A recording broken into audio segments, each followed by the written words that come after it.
ಹೌದು, ಯಾರು ಬಿಡಿಸೋರಿಲ್ಲ ನಾವು. ಅಲ್ಲ, ಯಾರು ಕೂಡ ಬಿಡಿಸುವವರು ಹೌದು, ಎಲ್ಲ ನೋಡ್ತಾ ಇದ್ದಾರೆ ನೋಡಿ. ಪೊಲೀಸ್ನವರು ಇವರು ಯಾರು ಕೂಡ ಇಲ್ಲ.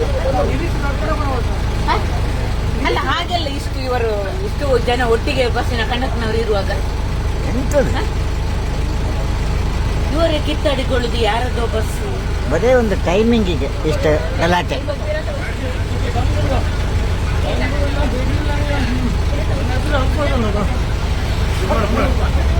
Okay.